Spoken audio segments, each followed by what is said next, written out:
भारत की सबसे कठिन यात्रा श्रीखंड महादेव कैलाश। शिव शंकराय शुद्धाय नीलकंठाय धीमहि भक्तवांछितदातारं नमः कैलाशवासिने। Har Har Mahadev friends, welcome to the hey Parth YouTube channel. मैं हूं इस वक्त श्रीखंड महादेव यात्रा के बेस कैंप जाओ विलेज में। कल मैं सीधा डायरेक्ट स्टॉप लूँगा भीमद्वार। यहाँ से लगभग भीमद्वार की किलोमीटर्स हैं 25 और परसों मुझे दर्शन होंगे श्रीखंड महादेव के। इस बारी काफ़ी लोग भी आए हुए हैं, तो मेरी कोशिश है कि अगर मौसम ख़राब भी होता है तो मैं 1-2 दिन भीमद्वार वेट करूँ और अगले दिन भी दर्शन करूँ। और वेदर की अपडेट, आज बारिश हुई पूरे दिन, पर इस वक्त वेदर बिल्कुल साफ़ है, क्लियर है। जैसे कि आपको पता है श्रीखंड महादेव में वेदर आगे पीछे होता ही रहता है। ये मेरी स्टे है, आपको जाऊँ विलेज आराम से स्टे मिल जाएगी।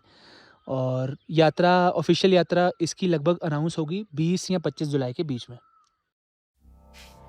मेरी यात्रा की शुरुआत होती है जाऊं विलेज से। जाऊं विलेज से सिंगाड़ तक की दूरी है लगभग 3 किलोमीटर की। सिंगाड़ वही बेस कैंप है जहां से ऑफिशियल यात्रा में लंगर कमेटी द्वारा ओपनिंग सेरेमनी मनाई जाती है। सिंघाड़ से थाचुरू का डिस्टेंस लगभग 10 किलोमीटर का है, जिसमें आपको घने जंगलों, वाटरफॉल्स और 70 से 80 डिग्री की चढ़ाई करनी पड़ती है। आप सबकी जानकारी के लिए बता दूं कि श्रीखंड महादेव यात्रा हर साल सिर्फ 15 दिनों के लिए जुलाई में खोली जाती है और ये भारत की सबसे कठिन यात्राओं में से एक है।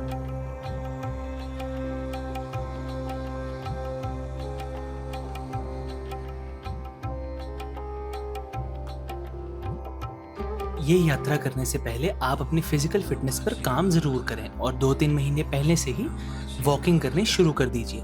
जब भी आप इस यात्रा पर आएं तो अच्छे शूज, अच्छा रेनकोट और हल्का बैग ही लेकर आएं। इस यात्रा के फर्स्ट डे पर मुझे बहुत ही ज़्यादा बारिश का सामना करना पड़ा, इसी कारण वीडियो बहुत कम बन पाई और पहले दिन मैंने कवर किया 26 किलोमीटर का डिस्टेंस और मैं पहुंच गया था भीमद्वार। पिछले साल भीमद्वार के पास बादल फटने के कारण श्रीखंड महादेव की आधी यात्रा डिस्ट्रॉय हो गई थी। इसी कारण इस साल बहुत सी जगहों पे रोप क्लाइंबिंग की सुविधा उपलब्ध थी।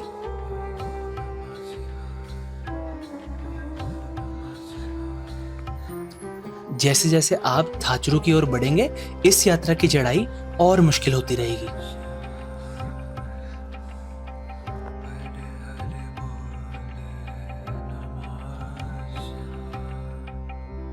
अब मैं आपको बताता हूँ कि श्रीखंड महादेव का इतिहास क्या कहता है। कहते हैं इस पवित्र भूमि से एक बहुत ही रोचक कथा भी जुड़ी हुई है, जिसका नाम है भस्मासुर की कथा।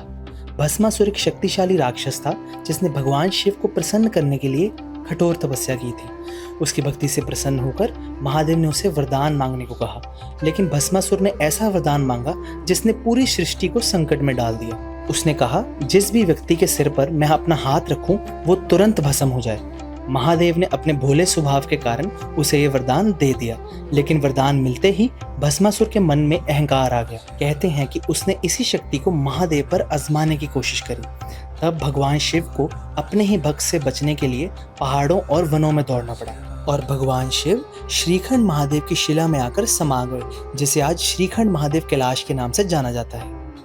आगे की कहानी में भगवान विष्णु ने महादेव को बचाने के लिए एक मोहिनी का रूप धारण किया। मोहिनी ने भस्मासुर को नृत्य के लिए प्रेरित किया और चतुराई से उसे वही मुद्रा करवाई जिसमें उसने अपना हाथ खुद के सिर पर रख दिया। जैसे ही उसका हाथ उसके सिर पर पड़ा, भस्मासुर अपने ही वरदान से भस्म हो गया। ये कथा हमें याद दिलाती है कि शक्ति जब विनम्रता के साथ हो तभी कल्याणकारी होती है। अहंकार के साथ मिली हुई शक्ति अंत में अपने ही विनाश का कारण बन जाती है। ये थी श्रीखंड महादेव कैलाश के पीछे का इतिहास। अगर आप श्रीखंड कैलाश ट्रैक को 3 खंडों में बांटेंगे तो सबसे पहले थाटी व्हील या थाचुड़ू एक खंड होगा। दूसरा खंड जो कि महत्वपूर्ण स्थान होता है उसे भीमद्वार कहते हैं। अब थाचुड़ू से भीमद्वार के लिए जब आप जाते हैं तो सबसे कठिन चढ़ाई मानी जाती है काली टॉप की। हम इस वक्त काली टॉप में हैं और ये जो स्थान आप देख रहे हैं माँ काली को समर्पित है। या यूँ कह लीजिए कि लोगों का मानना है कि यहाँ साक्षात माँ काली निवास करती हैं और वो यहाँ के संरक्षक हैं। यहाँ से होकर जाने वाले हर एक व्यक्ति की रक्षा का जिम्मा स्वयं माँ काली यहाँ पर निभाती है। एक मान्यता ये भी कहते हैं कि जब पांडव इस रास्ते पर आए थे, जब पांडव स्वर्ग की तलाश में आगे बढ़ रहे थे, अज्ञातवास में थे, तब पांडवों ने यहाँ स्वयं माँ काली का आह्वान किया था। उन्होंने इस स्थान पर माँ काली की पूजा अर्चना की थी और तब से ये रिवाज आज तक चला आ रहा है।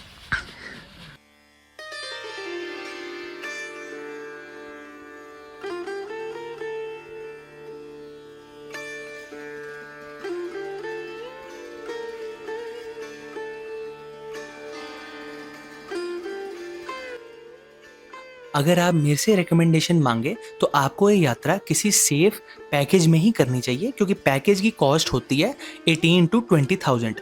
पर जो यहाँ के लोकल गाइड्स हैं वो बहुत ही ज़्यादा अच्छे हैं, इसलिए वो आपको इतनी कॉस्ट में सेफली ये यात्रा कंप्लीट करवा देंगे।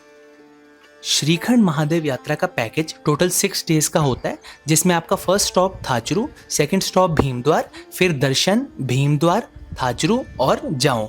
इस हिसाब से यात्रा कंप्लीट करवाई जाती है। थाचरू से काली टॉप तक की चढ़ाई लगभग 60 डिग्री स्लोप में मिलती है और इसका डिस्टेंस है लगभग 3 किलोमीटर का।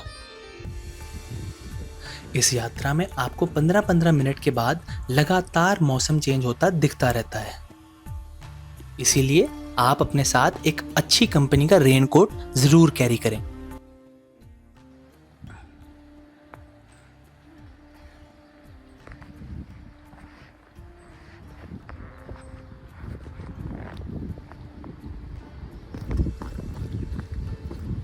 थोड़ी उतराई तेज करनी पड़ेगी।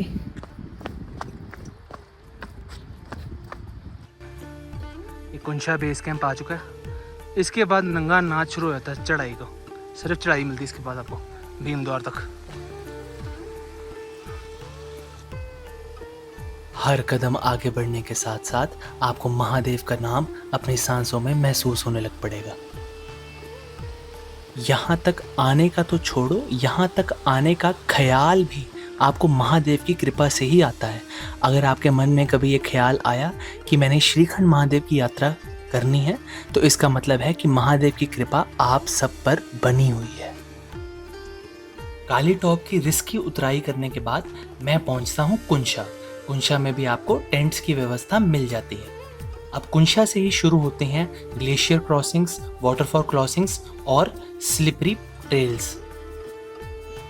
कुंशा से भीमद्वार का डिस्टेंस रह गया था 8 किलोमीटर का और इसी बीच आपको 2-2 फुट के रास्तों से गुजरना पड़ता है।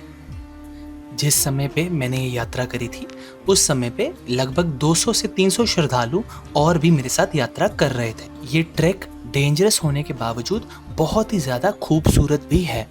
बहुत ही मनमोहक पहाड़ और ब्यूटीफुल हिमालयन मेडो से गुजरता है ये रास्ता। मैं श्रीखंड महादेव कैलाश की यात्रा पहले भी 3 बार कर चुका हूँ, तो मुझे बिना गाइड के भी यहाँ का रास्ता सारा पता है।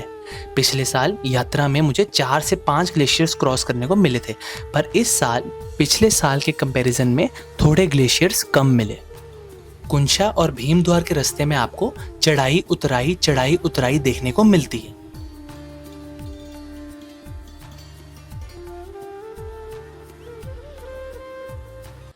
थोड़ी देर धूप के दर्शन करने के बाद मुझे फिर तेज तर्रार बारिश का सामना करना पड़ता है।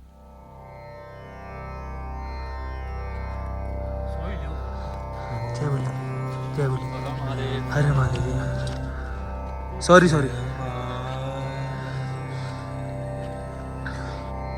अगर आप किसी के साथ यहाँ पे आ रहे हैं तो अपने उस दोस्त को हमेशा अपने साथ ही रखें, क्योंकि श्रीखंड महादेव कैलाश बहुत ही रिस्की यात्रा है।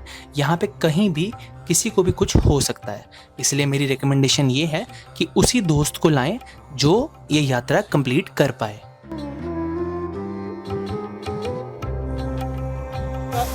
भीमद्वार की दूरी यहाँ से सिर्फ 2 किलोमीटर रह गई है। इस बार एक अच्छी खबर है श्रीखंड महादेव की यात्रा में कि भीमद्वार तक आपको सिर्फ एक ग्लेशियर क्रॉस करने को मिलेगा और उसके बाद सीधा पार्वती बाग से आपको दर्शन होंगे। तो ये बहुत अच्छी चीज़ है। अभी मैं जहाँ खड़ा हूँ ये भी पिछले साल एक ग्लेशियर था। तो जैसे ही थोड़ा मौसम क्लियर होता है तो मैं अपने 360 कैमरा से आपको व्यूज़ दिखाने की कोशिश करता हूँ।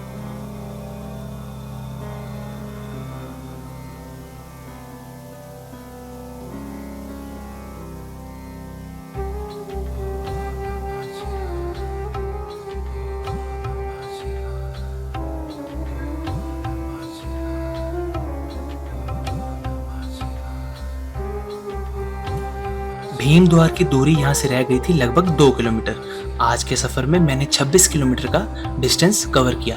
पर मैं आपको रिकमेंड करूंगा कि अगर आप इस यात्रा पर आ रहे हैं तो पहले दिन ही अपनी बॉडी को इतना एग्जॉस्ट ना करें। आप पहले दिन थाचुरू रुकें, दूसरे दिन भीम द्वार रुकें और तीसरे दिन ही श्रीखंड महादेव के दर्शन के लिए जाएं।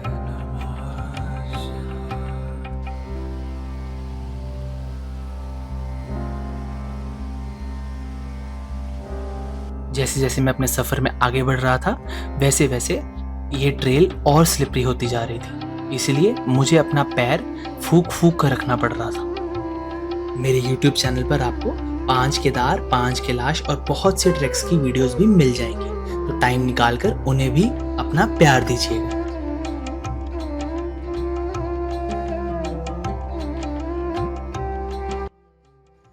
शाम के 5 बजे भीमद्वार पहुंचने के बाद अगली सुबह तकरीबन 3 से 4 के बीच मैं अपनी यात्रा शुरुआत कर देता हूं श्रीखंड महादेव कैलाश की ओर।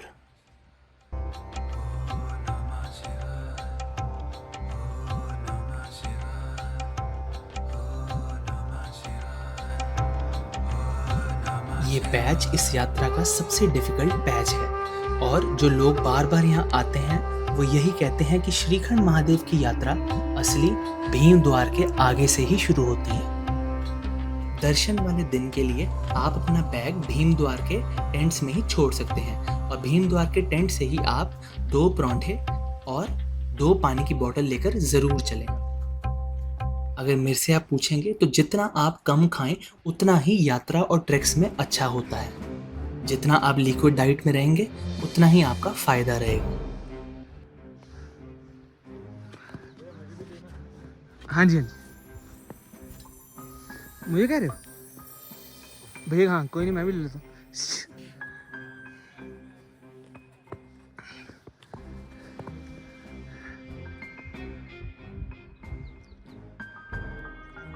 भीमद्वार से पार्वती बाग की दूरी है लगभग 2 किलोमीटर की। पार्वती बाग से श्रीखंड महादेव शिला तक आपको 5 किलोमीटर का डिस्टेंस कवर करना पड़ता है और इन 7 किलोमीटर में आपको बर्फ़ 12 के 12 महीने ही देखने को मिलती है। अगर आप किसी कंपनी या पैकेज में आ रहे हैं तो वो आपको क्रैम्पन्स और स्टिक्स प्रोवाइड कर देंगे, पर अगर आप सोलो आ रहे हैं तो आपको अपनी आइस एक्स और क्रैम्पन्स लाने बहुत ज़रूरी है। पार्वती बाग के आगे की यात्रा से ही श्रीखंड महादेव में सबसे ज़्यादा डेथ आज तक रिपोर्ट की गई हैं। इसका कारण होता है कि ये 90 डिग्री की स्लोप है और यहाँ से पैर स्लिप होना बहुत ही आसान है। बर्फ़ के रास्तों पर अक्सर हमारी सांस 2 गुना ज़्यादा फूलती है। जैसे जैसे मैं आगे बढ़ रहा था वैसे वैसे बर्फ़ की गहराई और बढ़ती जा रही थी। आपने हर वक्त सिर्फ एक ही चीज़ दिमाग में रखनी है कि हम महादेव के दर्शन करे बिना नहीं जाएंगे और अपने अंदर लगातार पाठ करते रहिएगा। एक और चीज़ याद रखिएगा कि श्रीखंड महादेव के लास्ट पार्ट में आपको मौसम ख़राब ही मिलेगा। आपको धूप में दर्शन नहीं हो सकते हैं क्योंकि ये जाहिर सी बात है, अगर आप 19,000 फीट पर जा रहे हैं तो मौसम में बदलाव एक आम बात है। तो बर्फ़ का तूफान भी आएगा पर आपने घबराना नहीं है। जब मुझे पहली बार श्रीखंड महादेव के दर्शन हुए तो मेरे शब्द बिल्कुल ही ख़त्म हो गए। मेरा दिमाग ब्लैंक हो गया और मेरे दिमाग में सिर्फ 3 ही शब्द चल रहे थे, हर हर महादेव, हर हर महादेव, हर हर महादेव। ओम नमः शिवाय, ओम नमः शिवाय, ओम नमः शिवाय। अब मैं आपसे मिलूंगा किन्नौर कैलाश यात्रा के साथ। तब तक के लिए जय शंकर, जय भोलेनाथ।